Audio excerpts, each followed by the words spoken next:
Hi guys, and oh my goodness, we are doing a video. So this time round, uh, because I've been very late to do the podcast, I've decided to do a video just so that I treat you guys with my face. But anyway, welcome so much to Reflections by Wakeji Kamore.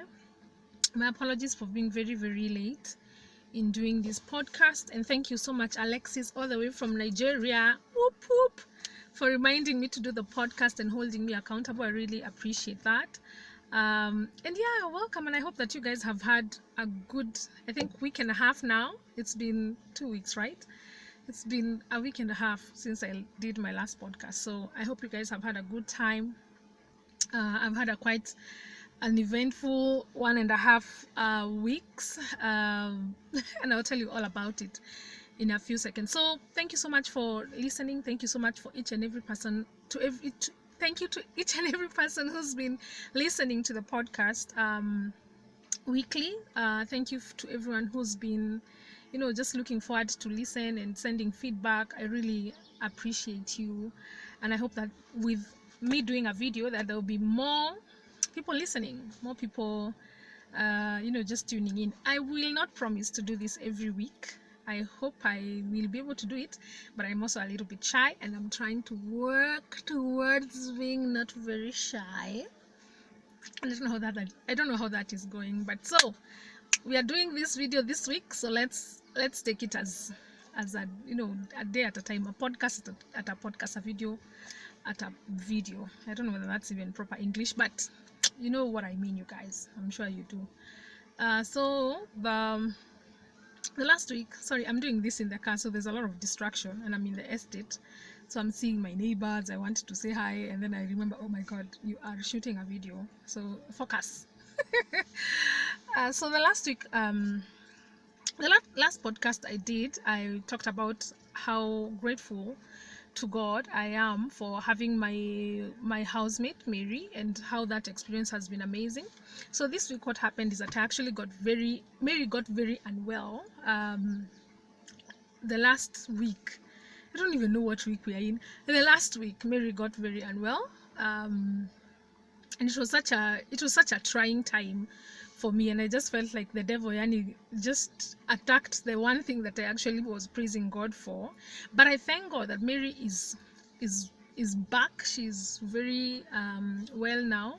I thank God specifically for my friend Miriam, who came and took her to hospital, because I was having a seriously overwhelmed week. Like, I had apartments to clean, I had an 8 to 5, I have an 8 to 5, and it's funny how that even in that time when Mary was unwell, that every person who I would normally call to come and clean the house, like on a daily basis, all of them were unavailable. And I was like, I can't even work with someone who hasn't been trained, because that means I have to be there to watch the beds being made, and to watch just the apartments be made, because I make the beds in a specific way. I mean, it's just, you just need to be trained to do the job. So yeah, I thank you for Miriam for taking her to hospital, and just helping me with that day, helping ease my day, especially that specific day. In that still that same week, in the same period when Mary got unwell, I lost one of my cousins, my first cousin, and I feel like that really just threw me off, because in that week I actually learned that family is key, it's important, and I'll even get to that later. But I feel like that the death of my cousin just threw me off completely, and just, me being there for my niece now and nephew, and also now just being at the home front. I don't have anyone to take care of my house, I don't have anyone to take care of the bookings, I don't have anyone to take care of the apartments. That was really stretching for me. So yeah, the loss of my cousin happened. It was really sad. She had been unwell for a few months, and I think one of the things that have happened in that season is that I've had to almost relieve the death of my parents, the death of both my mom and my dad. It's been a mixture of mixed emotions, because whenever it is that my family meets, they speak about my dad and my mom in such high esteem. Like they always reminisce about, oh, your dad was an amazing person, your mom was an amazing person. So you're forced to almost like go through the, you know, the memories, which is amazing, because they're amazing memories. I really loved my dad and mom, and they were amazing people. But also you're in the midst of mourning, so of course there's the grief of the fact that you're mourning. I'm mourning my cousin. I know there's also like almost a double grief, because you're thinking, I have gone through this, like I have lost, because I'm thinking now for my niece and my nephew, they have lost a mom. I'm like, I've been here and it's not a beautiful place, and it becomes easier with time, but the pain doesn't go away. The pain of losing a parent does not go away. I mean, it becomes easier, but it's still something you wish you didn't have to go through. It's still something I wish nobody had to go through. So it's been a quite emotional week. It's been quite a weird week for me, but I thank God for family. My family is amazing, you guys. My family, oh my goodness, my family is amazing. I don't even have words to describe how supportive my family can be. I don't have words to describe how loving they can be, and how they can surround you and just, you know, cover you in the time when you really need them to come through. That's when they really come through. So I'm grateful this week. I'm really grateful for my family. I'm grateful for even just the lesson of learning how precious and how comforting it is to have a family, an extended family. I'm speaking about my dad's side, the side where my dad was born, like the sisters, my aunties and my uncles, and of course now my nieces and my nephews and my cousins. I'm telling you, I think in this period I have seen about 98% of my family. As a matter of fact, for the burial, because the burial happened yesterday, 98% of my family, my paternal extended family, were there, and they're such a supportive bunch. They are amazing people, and they have so much love, and they have so much just comfort. They're warm people. They're just amazing. I really love my family, completely love my family, and I am very grateful for my family.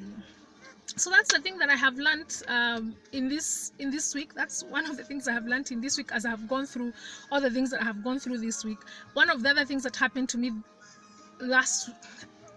between the last podcast and now, I don't even know which week it is, between the last podcast and now, is I actually wounded my hand. Like, if you look at my hand over there, you'll see there's like a small, it looks very small now, but it was very painful. So I wounded I was trying to remove coconut from the coconut thing. What is it called? Coconut husk. So, and I was doing this, the knife just went straight to the palm of my hand, and my sister was making fun of me. She was saying that now I look the same as Jesus. My sister can be lame, but it is cool. So I hurt my hand, and it was one of the most painful things I have actually gone through. Well, maybe not. There was removing my tooth, which was a whole different story altogether, but it was actually different pain. It's not like normal when you cut your skin or anything. It's like a nerve, and because the knife went actually very deep, my left hand almost became numb for almost half the day. Actually, since morning till evening, I was numb. I was driving with my one hand. I was doing everything with one hand, and I have come to really appreciate and have a whole new respect for people who and I physically challenged. I have a whole new respect for them, like seriously. I remember thinking, oh my goodness, so now my hand, I can't use my hand, I can't drive, I can't even fold my fingers, but I thank God, as you can see, it's happening, it's okay. I was very scared, and I thought to myself, gosh, is this now going to be like how I am for the rest of my life? I had 5 minutes of panic before, of course, I realized that's the enemy, and I need to confess, of course, positive things. But I thank God for healing. I thank God that in everything that I have gone through, I've had a very eventful 1.5 weeks, but I thank God for peace. I thank God for comfort. I thank God for love. I thank God for just the people that He sends, and especially my family, people that He sent around me to just take care of me and take care of the other people in the other family, my cousin's family, my niece and nephew who are mourning. And it's been amazing to just be in that space. So yeah, I hope you guys have had a good week. I hope that you can choose something that you're grateful about in this week. I hope that you can choose something that you can actually just really thank God for in this week, like I have. Bye.